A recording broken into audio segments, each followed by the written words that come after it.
మొత్తం శాసనసభని రాష్ట్ర ప్రజల్ని తప్పుదోవ పట్టించడం అయితే ఎల్ఏ మినిస్టర్ గారికి భావ్యం కాదు. వారు ఇండస్ట్రీస్ మినిస్టర్ గారు ఉన్నారు. ఇక్కడ క్లియర్గా ఉంది సార్, వాళ్ళు ఇచ్చిన జీవోని మేము చెప్తుంది కాదు, చాలా క్రిస్టల్ క్లియర్గా GOMS నెంబర్ 54 సార్. ఇందులో ఏం రాసినారో ఒకసారి నేను చదువుతాను సార్.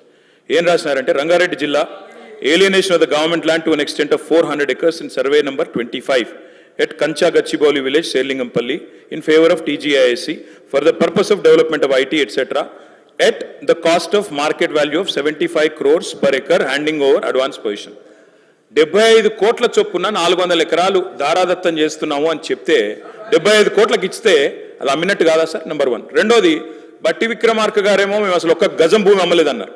400 ఎకరాల భూమి అమ్మినట్టుగా ఇప్పుడే హరీష్ రావు గారు చాలా స్పష్టంగా ఈ జీవో ద్వారానే అమ్మారు అని స్పష్టంగా మీరే చెప్తా ఉన్నారు. మూడో మాట అధ్యక్ష, మూడో మాట, ఇప్పుడు మంత్రి గారు ఎంత దారుణంగా మాట్లాడుతున్నారంటే, గతంలో అధ్యక్ష అమ్ముకొని ల్యాండ్స్ అమ్ముకొని వాటి ద్వారా వచ్చే ఆదాయానికి మళ్ళీ ఇంకా పైకి కమిషన్లు, ఎవరికి మర్చెంట్ బ్యాంకర్కి 3% కమిషన్ ఇచ్చే కార్యక్రమం కూడా, దాన్ని కూడా మళ్ళీ గొప్ప పని చేస్తున్నట్టుగా ఉత్తరప్రదేశ్లో చేస్తున్నారు. ఉత్తరప్రదేశ్ తప్పు చేస్తే మీరు చేస్తారా? ఉత్తరప్రదేశ్ వాళ్ళు తప్పుడు పనులు చేస్తే మీరు తప్పుడు పనులు చేస్తారా? నేనేమంటున్నా సార్, ఒకటే ఒక్క మాట, మీరు తర్వాత చెప్పండి మహేష్ అన్న, మీతో ఒకటే ప్రార్థన సార్, దయచేసి ఇవాళ ఇప్పుడే చెప్తా ఉన్నారు నాకు మిత్రులు వచ్చి, మా ఎమ్మెల్యేలు చెప్తా ఉన్నారు, నేను తమరిని రిక్వెస్ట్ చేస్తా ఉన్నా సార్, తమరిని రిక్వెస్ట్ చేస్తా ఉన్నా, ఏదో శాసనసభ సమావేశాలు జరుగుతున్న సందర్భంగా నేను మిమ్మల్ని రిక్వెస్ట్ చేస్తా ఉన్నా సార్, ప్రభుత్వాన్ని కూడా కోరుతా ఉన్నా, నిజంగా ఈ ప్రభుత్వానికి చిత్తశుద్ధి ఉంటే, ఈ ప్రభుత్వానికి ఏమైనా ప్రజలకు వాస్తవాలు తెలవాలన్న విషయంలో వారికి ఏమైనా నిజంగానే ధైర్యం ఉంటే, దయచేసి ఈ రేసులో ఏదో కుంభకోణం జరిగిందన్నారు కదా, దాని మీద చర్చ పెట్టండి, మొత్తం సమాధానం చెప్పడానికి నేను సిద్ధంగా ఉన్నానని చెప్పి మీ ద్వారా తెలియజేస్తా ఉన్నా. అధ్యక్ష, స్పీకర్ సార్, ఈ కాంగ్రెస్ ప్రభుత్వ తీరు ఎట్లా ఉందంటే, అబద్ధాలు చెప్పు, అవే చెప్పు, పదే పదే చెప్పు, మళ్ళీ మళ్ళీ చెప్పు, దబాయించి చెప్పు, బెదిరించేలా చెప్పు, పెద్ద గొంతుతో చెప్పు, ఎదుటి వారి గొంతి నొక్కి చెప్పు, ఎన్ని విధాలైనా చెప్పు, కానీ అబద్ధమే చెప్పు, ఎట్టి పరిస్థితుల్లో నిజం చెప్పకు అన్నట్టుంది కాంగ్రెస్ ప్రభుత్వ తీరు. అధికారంలో రాకముందు ప్రతిపక్షంలో అదే తీరు, ప్రభుత్వంలో కూడా అదే తీరు ఈ కాంగ్రెస్ తీరు. బహుశా ఇంకో 4 ఏళ్ళు కూడా అదే తీరు కొనసాగిస్తారని కూడా మాకు అర్థమవుతా ఉంది. కానీ మా గొంతు నొక్కినా నిజమే చెప్తాం, మేము చెప్పేవన్నీ నిజాలు, అర్ధరాత్రి నిద్రలో అడిగినా నిజమే చెప్తామని చెప్తూ నా ఉపన్యాసాన్ని ప్రారంభిస్తా ఉన్నాను. అధ్యక్ష, సింపుల్, నేను లెక్కల్లోకి పోయే ముందు I want to set right the house records and I want to challenge the బట్టి గారు. ఒకవేళ నేను ఇక్కడ అడుగుతున్నా అధ్యక్ష, ఇది నేను ఒక నిమిషం ప్లీజ్,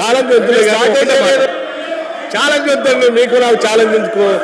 ఛాలెంజ్ వద్దు, ఒకటే మాట్లాడి కూర్చున్నా సార్.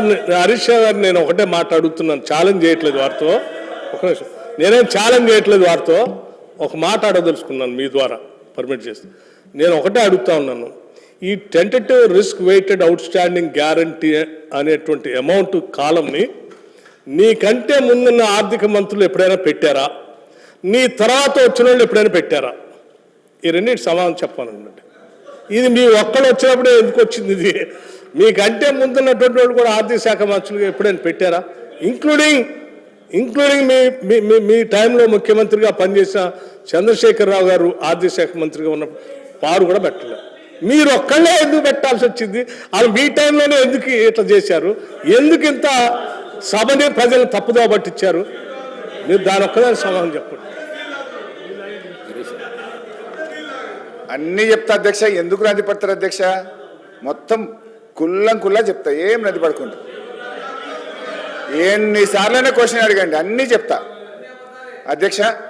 ఫస్ట్, ఎవడా యూజ్లెస్ ఫెలో దొంగ అన్నది 100 సార్లు అంటారు. నన్ను ఎవడైనా దొంగ అంటే వాడు యూజ్లెస్ ఫెలో అన్న తప్ప వాళ్ళు అన్నది కదా అధ్యక్ష.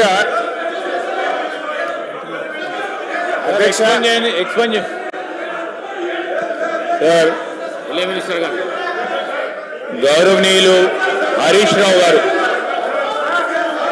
వారు మాట్లాడింది, వారు మైక్లో మాట్లాడలేదు సార్, ఎవరికి కూడా వినపడలేదు. వారు మాట్లాడింది మైక్లో వినపడదు. దాన్ని వారు తిరిగి వాపసు అన్న తీసుకురావాలి, ఎక్స్ప్లెయిన్ చేయండి సార్.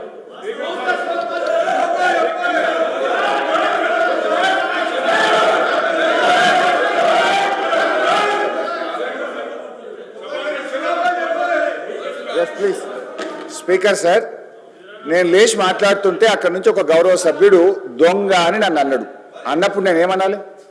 అది తప్పైనప్పుడు నేను అన్నది తప్పు. ముందు మరి ఆ దొంగ అని రన్నింగ్ కామెంటరీ చేయడానికి శ్రీధర్ బాబు గారు సమర్థిస్తారా?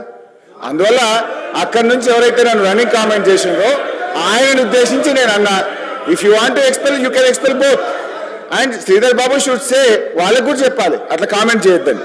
హరీష్ రావు గారు మాట్లాడిన మాటలు నేను అన్నోన్లీ అన్నా, అనకపోతే లేదు. నన్ను ఎవరన్నా అంటే వాడిని నేను అన్నా, అనకపోతే లేదు. రైట్ అధ్యక్ష,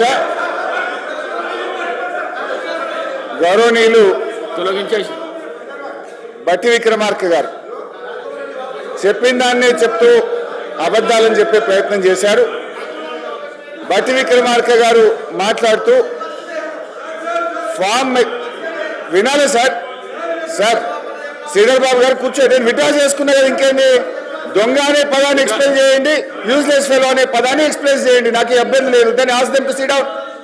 నేను విత్డ్రా చేసేసినది అట్లా ఇయ్యారు సార్, మినిస్టర్కి ఇస్తారు. మీరు మినిస్టర్ ఇంకా రాజగోపాల్ రెడ్డి గారు, నువ్వు హోమ్ మినిస్టర్ ఇంకా ఇస్తారులే, నీకు మైక్ ఇప్పుడు ఎలిజిబిలిటీ లేదు, కూర్చోండి దయచేసి. మీరు హోమ్ మినిస్టర్ కావాలి రాజగోపాల్ రెడ్డి గారు, కూర్చోండి. I wish you should become home minister, please SIT down. Sir speaker sir, సభను ఆర్డర్లో పెట్టని మాట్లాడండి సార్. ఫార్మా కంపెనీలు శాంతి భద్రతలను కాపాడడం, మత సామరస్యాన్ని పెంపొందించడం, ఇలాంటి ఎన్నో విధానపరమైన నిర్ణయాలు, కఠినమైన నిర్ణయాలు, రోజుకు 24 గంటలు నిరంతర విద్యుత్తు, ఒక్క నిమిషం కూడా పరిశ్రమలకు విద్యుత్ కోతలు ఉండకూడదు, 100% రోజుకు 24 గంటలు, సంవత్సరానికి 365 రోజులు విద్యుత్తు సరఫరాను నిరంతరాయంగా అందించినప్పుడే ఈ నగరానికి ప్రపంచ స్థాయి పెట్టుబడులు వచ్చి, పరిశ్రమలు వచ్చి ఈ నగరం అభివృద్ధి చెందుతుంది.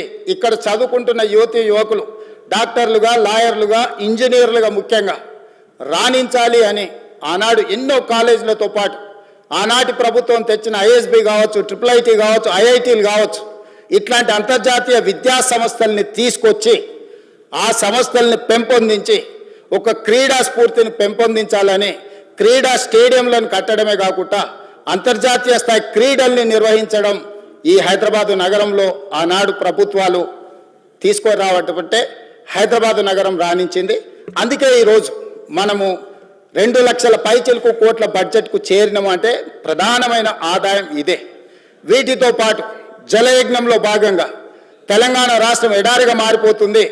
ఈ రాష్ట్రంలో సాగునీటిని మొత్తం ప్రతి ఎకరాకు అందించాలన్న ఒక లక్ష్యంతో జలయజ్ఞంలో భాగంగా కల్వకుర్తి కావచ్చు, భీమా కావచ్చు, నెట్టంపాడు కావచ్చు, కోయిల్ సాగర్ కావచ్చు, జూరాల పునరుద్ధరణ కావచ్చు, లేకపోతే RDS ప్రాజెక్టులు కావచ్చు, లేకపోతే శ్రీరామ్ సాగర్ కావచ్చు, శ్రీపాద ఎల్లంపల్లి కావచ్చు, ప్రాణహిత చేవెళ్ళ కావచ్చు, తుమ్మిడిహెట్టి దగ్గర ప్రాజెక్టు నిర్మించడం ద్వారా 38,000 కోట్ల రూపాయలతోని 16 లక్షల ఎకరాలకు నీళ్లు అందించాలి.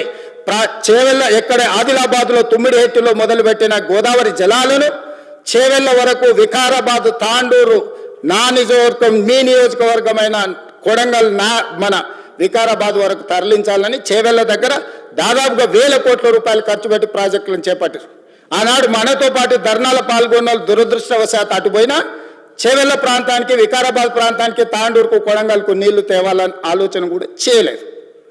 ఈ నేపథ్యంలో అద్భుతమైన నగరంగా తీర్చిదిద్ది ఔటర్ రింగ్ రోడ్డుని మనం అప్పు తెచ్చి మొత్తం పూర్తి Hyderabad growth corridor limited HGCL నేతృత్వంలో ఈ అద్భుతమైన ఆస్తిని, 1,000 లక్షల కోట్ల రూపాయల విలువైన ఆస్తిని 6,500 కోట్ల రూపాయల అప్పు తీసుకొచ్చి నిర్మించి అప్పు పూర్తి చేసి డెట్ ఫ్రీ చేసిన అధ్యక్ష. డెట్ ఫ్రీ చేసిన ఔటర్ రింగ్ రోడ్డుని అప్పనంగా ఆయాచితంగా అమ్ముకొని ఎన్నికల ముందు హడావిడిగా వాళ్ళకి క్లియర్గా తెలుసు ప్రజలు తిరస్కరించారు, ప్రజలు ఓడించబోతున్నారు, ప్రజలు బొంద పెట్టబోతున్నారని తెలిసి ఉన్నదల్లా తెగ నమ్ముకొని దేశం విడిచి పారిపోవాలన్న ఆలోచనతోనే ఔటర్ రింగ్ రోడ్డుని అమ్ముకున్నారు. అయితే ఈరోజు మాజీ ఆర్థిక శాఖ మంత్రి, ఎందుకంటే వారు ఆర్థిక శాఖ మంత్రిగా ఉన్నప్పుడే అది అమ్మిండ్రు, ఈరోజు వారే డిమాండ్ చేసిండ్రు ఈ ఔటర్ రింగ్ రోడ్ అమ్మకం మీద మీరు విచారణ ఇయ్యండి అని.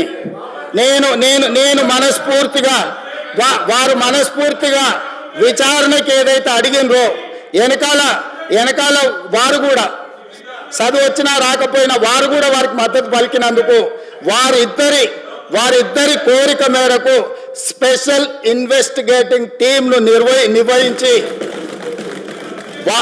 ప్రధాన ప్రతిపక్షం కోరిక మేరకు ఔటర్ రింగ్ రోడ్డు టెండర్కు సంబంధించి ప్రైవేటు సంస్థలకు కట్టబెట్టిన విధానాల మీద ఈ సభ ద్వారా ఈ సభ్యులందరి ఆమోదంతో విచారణకు నేను ఆదేశిస్తున్నా.